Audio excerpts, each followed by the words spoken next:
Hello students, once again welcome to Bholanath Academy. In this video students, we are going to see the question number 2.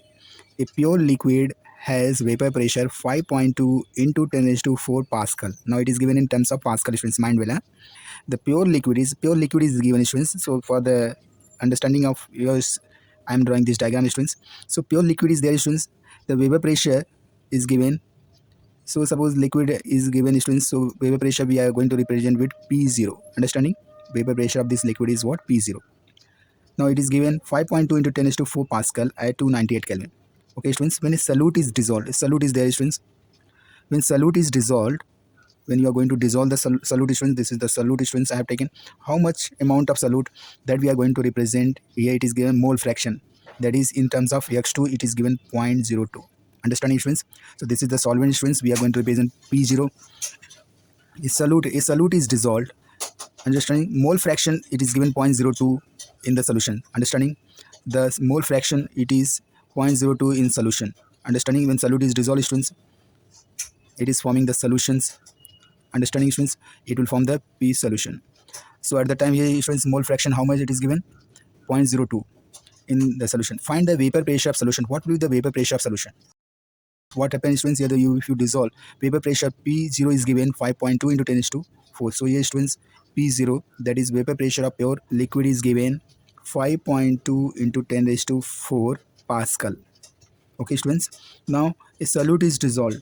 A solute, students, which is dissolved inside the solution, it is forming the solution. At that time, mole fraction, students, is given X2 is given 0.02. Understanding, students?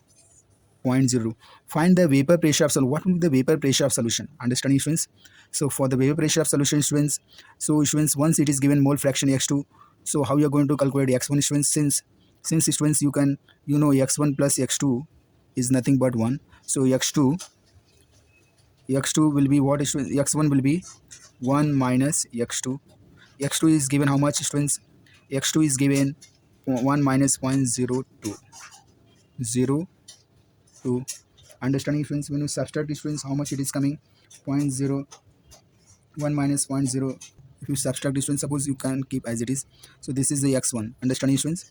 X1 is nothing but 1 minus 0.02, which is equals to, you can subtract, students, 1.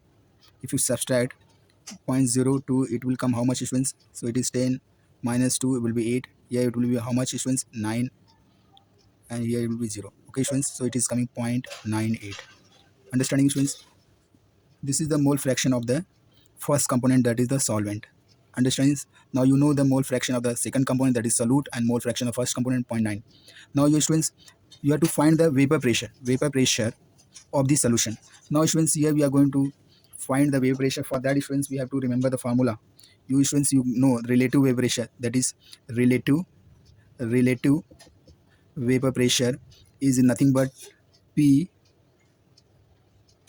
minus P0 of solution upon P0, which is always equals to X2. Understanding, students? This solution, this, since you are knowing this, understanding, you should know this formula, students, then only you can calculate the vapor pressure of solution. Understanding? Now what happens, students? How you can write, you can modify this as a P0 upon P will be P0 upon P will be 1 minus P0 of solution upon P0, which is equals to X2. Okay, students? Therefore now what happens, students? With this minus will go on that side and this will come on this side. So P0 of solution upon P0 will be, this will come on this side, students, 1 minus X2. Understanding, students? 1 minus X1, X2 is nothing but, students, that is X1, mole fraction of the first component.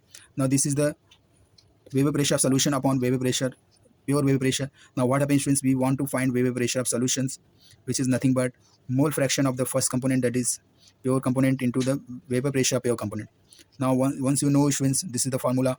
You have to remember. If you remember the formula directly, you can also put the value. For the sake of convince, students, I have taken how the relative vapor pressure is related to the vapor mole fraction of the second component. Now if you want to find the vapor pressure solution, students, here the mole fraction of second component is not important. Here if you know the vapor pressure of the first component, that is the vapor pressure of pure component, how much present in the mole fraction, and multiply with the vapor pressure of pure component, you will get the vapor pressure of solution. Understanding, students? Now put the value, students, how much it is coming. We have already got X1 value is 0.98. Now P0, students, you have already given, it is 5.2 into 10 raised to 4. Pascal. Okay, students. So when you multiply, students, how much it will come? If you multiply, the solution wave pressure will be, if you multiply with 0.98 multiply with 5.2 into 10 raised to 4, it will comes to, when you multiply, students, it will go 5096 into 10 raised to 4 Pascal. Understanding, this is the solution wave pressure. This is the wave pressure of solutions you got, students. In examination, they are asking for 2 marks question. Very simple, students. If you know the formula directly, you can put the value or you can derive from the relative wave pressure. This way, students, you can find the answer. If you like my video, please share it, subscribe it. Thank you very much.